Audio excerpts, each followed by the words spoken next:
What up people? So I'm going to do a nice little video now working on some core training. So core training is, well, everyone knows what it is really, but it's not necessarily just about the stomach and the obliques. We're going to think about the glutes as part of our core as well. So we'll throw some exercise in for the old bumps.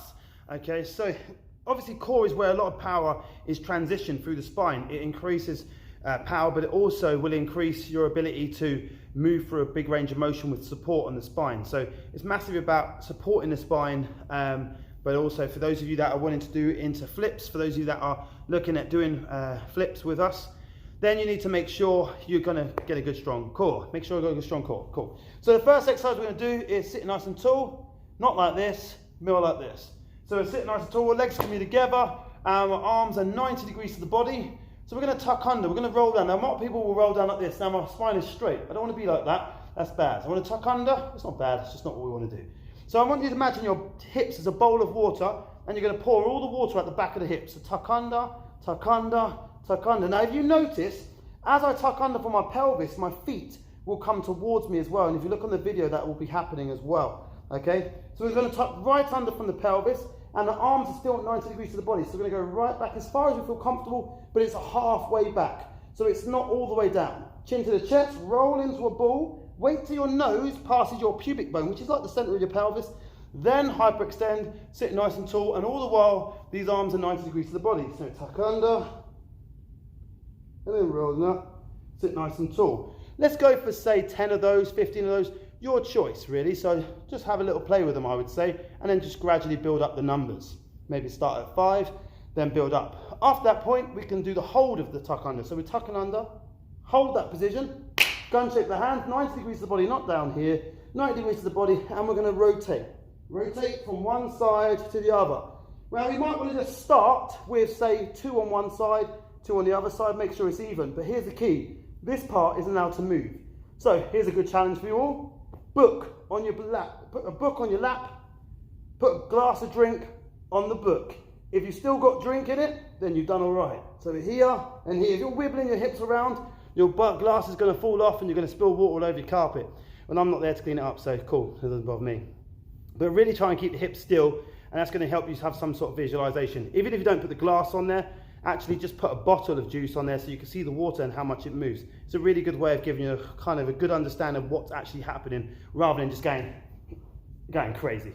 Okay, so they're the half roll downs and a half roll down with the twist. You've also got full roll down, so we're going to roll down all the way to the floor and then breathe out as you roll all the way up, chin to the chest. Hyperextend, that's just how I prefer to do it. And rolling down, you see the feet coming towards me. Come back up, chin to the chest, hyperextend. So there our half roll down work. So we're going to move down to the floor so we can transition that straight down, rolling down. Now we'll take our legs into semi-supine, but before we do so, this is called imprint. So I'm keeping my lower back to the ground. I don't want to be like this, so you've got this space here. This would be classed as like a mouse hole. We'll talk about that later. Imprint, drive the tummy down to the floor as much as you can.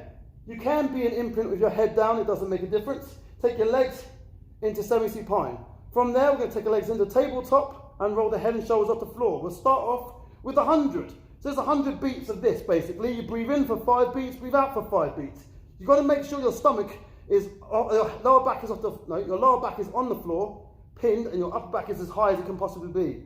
This is the beginner version, that's the intermediate version, and that's the advanced version. You choose where you want to be, okay? Once we've done that, we're going to move on to single leg and then double leg stretch. Single leg is obviously moving singly, double leg is obviously moving both together. But you've got to keep the tummy drawn into the floor, and that's the most important thing. Where people make a mistake in this exercise is they let their hips move around. If you think of this bone here, the 2 bony parts at the front of the hips, they're called the anterior superior iliac spine. We want to try and keep those hips absolutely still. So we're going to tuck right under again, legs back in tabletop, head and shoulders off the floor. I'm not really worried about the hands. You can take them behind the back of the head and extend one leg out to 45 degrees and then change. Now when we're doing this, the hips aren't moving. They're not wobbling around, going off to the shops. Just imagine that your hips are in quarantine, people. They're not allowed to move. And then both legs together. So both legs out and both legs in. Both legs out, both legs in. Once again, if you can't do the second one or the first one without keeping your hips down, don't do the second one because you're not going to keep your hips down, are you? So make sure the hips are the most important thing. That's single leg and double leg. Let's move on to the next one we're going to have a go with. Next one we're going to have a go is the rollover. It's one of my favourite exercises. So we're going to be again on the floor. This time hands are behind the back of the head, head's on the ground, legs are in tabletop. And with this one we're just going to tuck the bum under. Now when most people do this exercise, they pull their knees over their belly button. So their knees are doing this, or their thighs are doing this. I need you to try and keep your knees locked in that 90-degree position, and you're going to roll your bum off the floor. And as a result of your bum lifting off the floor, your feet or knees will come towards your head. Don't move the knees unless your hips move your knees, if that makes sense to you. So what we don't want to do is this. Yeah, this is wrong. What we want to do is try and lift the bum off the ground, and you don't want the knees to pass over the belly button until your bum is off the ground. So my bum is off the ground, and then my knees can come over my belly button. Okay? In actual fact, legs at tabletop like I am now is harder than if your legs were straight. If your legs are straight, it's actually easier. And this is because the weight of your toes are coming over this way, so the center of gravity is over here, making the exercise that much easier. So they're the rollovers.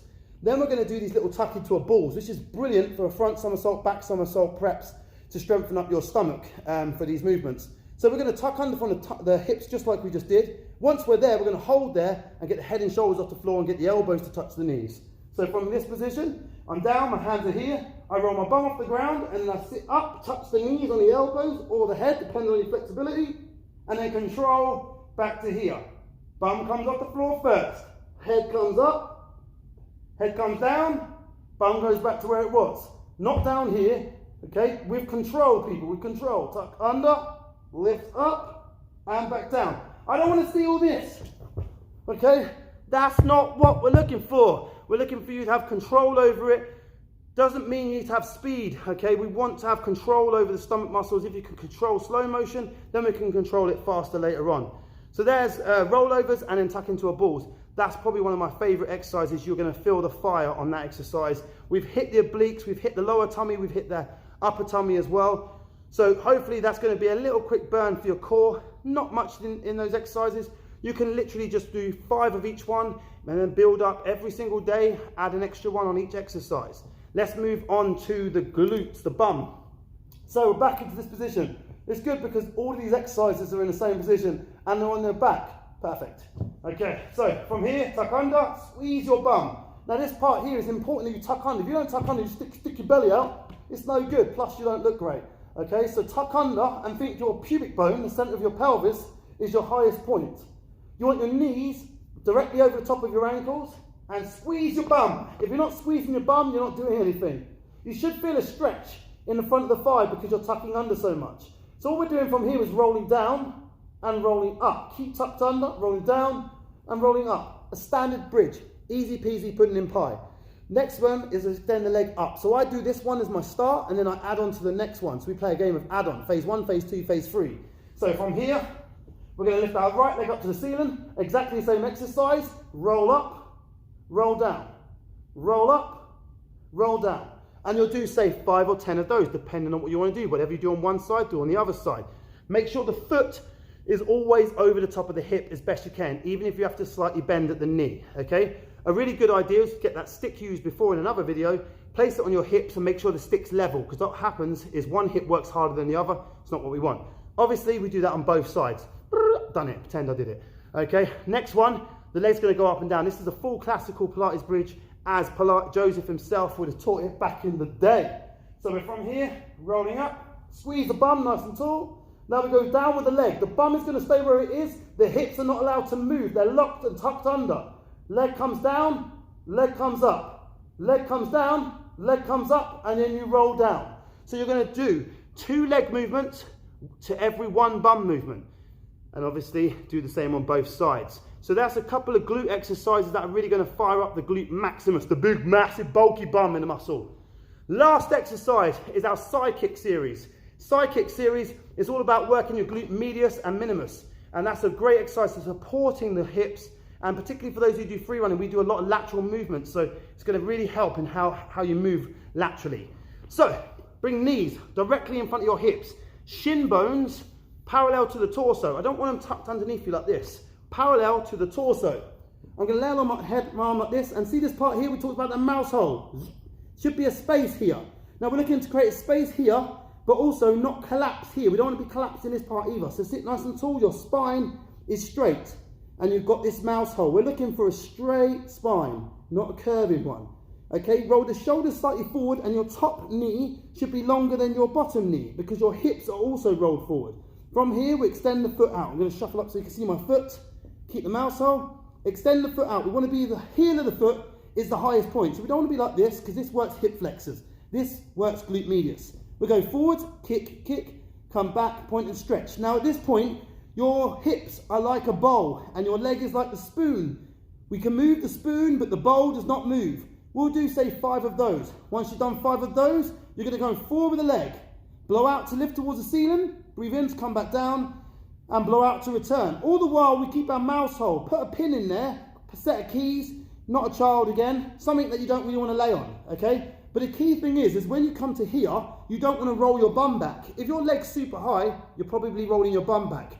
So a good idea would place, once again, a sandbag or some sort of little pillow, tiny pillow on your hips. If the pillow falls off the back, you're moving your hips. So it's up, down, and forward. So forward, up, down, and back. So breathe in to come forward, blow out to lift, breathe in to come down, blow out to return. I normally do 10, and we keep the leg off the floor through all of these exercises. The next one is go forward with the leg, and we're going to hold here. Big toe touches the floor, and we go 1. Still keeping the hips forward, still keeping the waist off the floor. They are the difference. If you let the hips come to the floor and you let your waist come to the floor or your bum roll back behind you, this exercise is completely different and so much easier to do. Still make sure you hold your navel to spine, your pelvic floors all the way through this exercise. So the first one, do 5. The second one, where the legs going forward, up and down, do 10. And the next one, where it's just up and down, do 10. So really try and work. It's going to absolutely make your glute medius on fire at the first times you try doing it. So enjoy doing it. It's going to give your bum that little shape too. Okay, so, and if you work one half other than the other, all you're going to end up with is one butt bigger than the other, and that's not a good look. Okay, but more importantly, for those of you that are looking to do this to strengthen up in terms of power, in terms of kicking, you're going to be able to drive your leg up higher with kicks and work through kicks much more effectively. But for those of you that are running and sprinting, or those of you that are jumping and flipping, it's going to increase your power through your hips and give you a much better, more effective jump. Hope you enjoyed the core workout. So I said I've added in the bum with my core. It's not too big and long, so there's no reason why you can't do it every single day. And again, just increase the numbers yourself. I would love to see some of your videos of you guys doing some of these exercises. So by all means, comment, share, like, do all those kinds of things. Thanks very much. Peace!